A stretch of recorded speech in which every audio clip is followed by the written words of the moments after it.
So when you think of Klay Thompson, he's almost one of those players that are like, one of those veterans that are a victim of their own success to some degree, because when you look at him during those Warriors years, he was a monster. My boy put up 60 points with no dribbles. Y'all know how crazy that is? Like, 60 points. And, you look at what he was in those finals years, man, I just think, his knees have got a lot of miles on them. And, he's obviously outside of his prime, but, again, he's a shooter.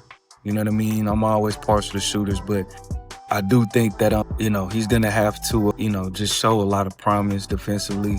I'm hoping with him being in Miami, a place that he got to choose to be in, there's a new life that comes to him being there. It is Miami, right? It is Miami, so I can imagine that invigorating anybody. But I still expect more from Miami as at this moment. Their team, they lost Norman Powell, and that was a bigger loss. And I mean, I get it, when you're thinking about these aprons and these financials, it's hard to build a team, man, and keep these pieces together. It's hard, because as soon as one player plays like they deserve the bag, they want the bag. Rightfully so, you know what I mean? And, but nonetheless, we're going to see what happens. I do wish Klay Thompson the best. I do wish Miami the best, but let's see what happens. All right, the jury's still out on that one, and I still think they've got a few moves to make.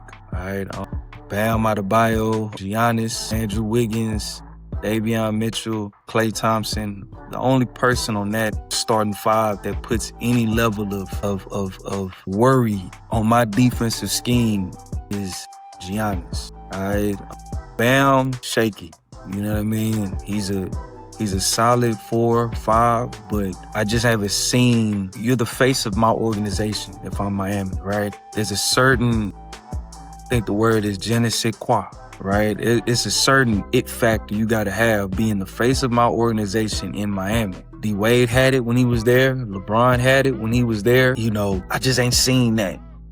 You know what I'm saying? And he had the 83-point game against Washington, which is a big deal. But I'm expecting a really big year from Bam because he's got everything he needs. He's got everything he needs now. You've got shooters. You've got another, running mate in Giannis. You got a solid point guard that can shoot, defend, and play make. Andrew Wiggins, the Swiss Army knife that he is. He's still solid at his age. I don't even think he's 30 yet. It could work, but I'm expecting Bam to come up with that face of the organization difference, is what I'm gonna call it. He's gotta make that difference that defines the title he has as the face of the organization. So nonetheless, I just wanted to come and drop this on you guys today. Hope you guys have a great weekend. You know what I mean? I'm finna get to the gym, get me some shots up, and you guys have a good time. I appreciate y'all tuning in. Please, again, hit that thumbs up button. You know what I mean? Share it with a friend. Go tell your people what your boy doing over here, man. I'm trying to keep this content coming to you guys, all right? So, I'm tuning out. I'll take it easy.